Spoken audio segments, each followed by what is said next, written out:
Well, as you may have heard on yesterday's show, police are investigating a former City of Surrey finance clerk suspected of defrauding the city of $2.5 million. Now, as the CBC first reported, the woman resigned in January 2024. And the city is suing her to get the money back. And joining us now is Surrey's Mayor Brenda Locke. Good afternoon to you. Good afternoon, Gloria. Thank you for having me today. Mayor Locke, how long have you known about this situation? Well, we at the city have been looking at it for some time. As a mayor, I have been aware that there has been a challenge with our finance department, but it's something that has been looked at for some time. As you can tell, this originated in 2017, so it's been going on for quite a while in the city of Surrey. Okay, now the statement from your city manager says that it was early 2024 that there was an irregular transaction that was noted. Would that sort of coincide with when it came to your attention, or did you know about it beforehand? No, I didn't know about it beforehand, but we have since found out that this has gone back actually 2 councils ago. And so one of the things that when my team ran, we ran on a platform to make sure there was accountability and transparency, and we were so concerned about what was going on and corruption in local government, and so that was one of the things that we ran on. This has come up since then, so yes, you're right, those were the dates when we found out about it. Okay, so if it was early 2024, here we are well into 2025, why was the public not informed earlier? These are, as you know, $2.5 million. These are incredibly serious allegations, and there's something that requires incredible due diligence and process to be able to make any kind of accusations. And so we are doing our due diligence, and our staff have been doing their due diligence to get us where we are today. What can you tell us about just where this money was allegedly taken from?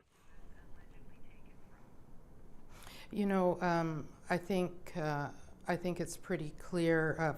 We cannot say very much about what has been going on. It is before the courts. I'm limited in what I know, but I'm also not able to talk about details of the situation. Well, again, your city manager did put a release out saying that these are irregular transactions, again, dating back to 2017, involving dormant development deposit accounts. So that would be an account that a developer would give you a deposit, and then it would be returned once a development was approved. Is that what this kind of account is? Not necessarily, and again, I can't say exactly where they are. I don't know exactly where that money came from, but I can tell you that it will all be disclosed when it goes before the courts. I just cannot say exactly where it came from. Okay, but when we talk about these development deposit accounts, just how much money is in these types of accounts at the City of Surrey right now? Well, I think if anybody in the development industry and well aside from this particular situation, we know that those accounts can be in the many millions of dollars, but in this case, I can't tell you specifically where it came from or what it was from. This is not, it's not information that is in front of council, and it's not information that I can share in any regard. Still, how can you assure developers that their deposits are safe, I guess? Well, I think that the very actions that we're taking make sure that the public and developers and anybody that is doing business with the City of Surrey knows that we're doing our due diligence, and that is why at this point we have come to this conclusion. There was irregularities that have to be addressed, and that's exactly what the city is doing. And I think that members of the public should know that. They should know that the process is working exactly as it should.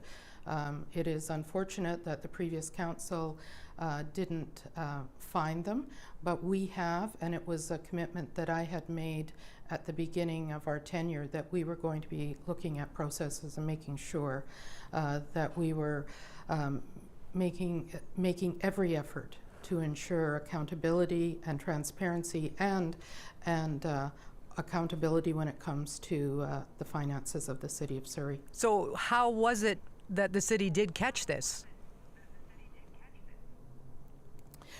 Well, I am not sure exactly how it was caught, but I do know that there were many changes made at the beginning of our tenure to make sure that we had processes in place that would be looking at those issues that could require tightening up, that issues that may not be as transparent and as accountable as they should be, and those processes were put in place, and it was from that it was identified.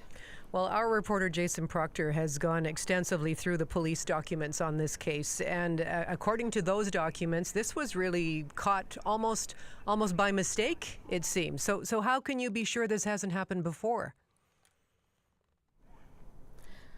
Well, I think that's one of the things we found. That was part of the tightening up of the accountability, was to make sure that we are counting for what is going on, and that's exactly what did happen in this case, that it was caught because of the due diligence of our staff in our accounting department. Okay, so now what kind of audit or investigation has happened as a result of this?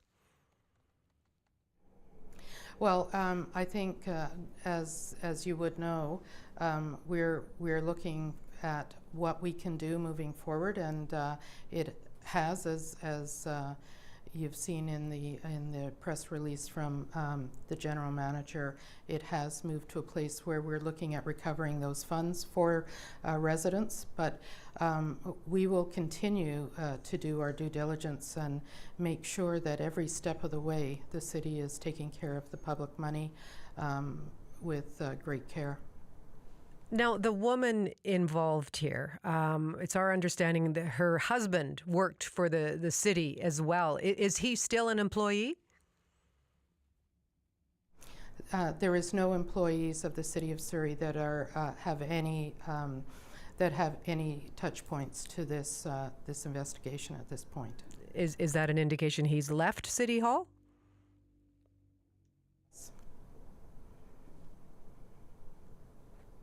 Did he leave City Hall? Did he leave his position as well? I'm not aware of the circumstances to why this person left his employment here, but I can only imagine that given the circumstances, one would assume that. Okay. Now, according to the police documents again, the woman may have accessed and deleted some files after she was suspended. So how could that happen? A lot of that will be disclosed with the rest of the court documents when they come out. So again, I really can't comment about files and how they are or they are not deleted in the system. But I can tell you that all of that is part of the due diligence that we're looking at moving forward, and have been right from day one. Okay. It's interesting because all the details in this case are actually available in public documents now. A lawsuit was filed a year ago, but the City of Surrey has sealed the notice of claim. Why is that? Well, I think, we're talking about individuals and privacy and alleged allegations that are extremely serious, and so I think it's just to protect everyone, and including the court case that's going to be moving forward now. I see. Now, are there other examples of corruption or fraud that you've uncovered since, again, you've been talking about this, this need to be transparent and getting to the bottom of city accounts? Anything else come to surface? Not that I'm aware of, Gloria. Okay. How can you assure the public, again, that the documents are out there, these allegations are startling, $2.5 million since 2017 that we know of. How can you assure the public in Surrey that this won't happen again? Well, I can tell you that we have been very firm with staff right from the get-go when our council took over, that all protections of the public purse and due diligence were to be in place. They were in place, they are in place, and we continually are looking at ways to make sure that we're addressing issues where there could be slippage. But in this particular case, this was caught because our staff did that good work, and I think it's really important to remember that it's gone through two councils before we finally were able to say this is a problem here. And so I think it's pretty evident that our council has been doing its due diligence to make sure that there's accountability. I am very, very concerned about this, and I don't want that to escape this conversation. We are very, very concerned, and that's why we put all these processes in place, so we could make sure that the public purse is managed with care, and we do that in the City of Surrey. Mayor Locke, we certainly appreciate your time today. It's going to be interesting once more details of this case come to light, and we see what the process is next. Thank you very much. Thank you, Gloria. Bye now.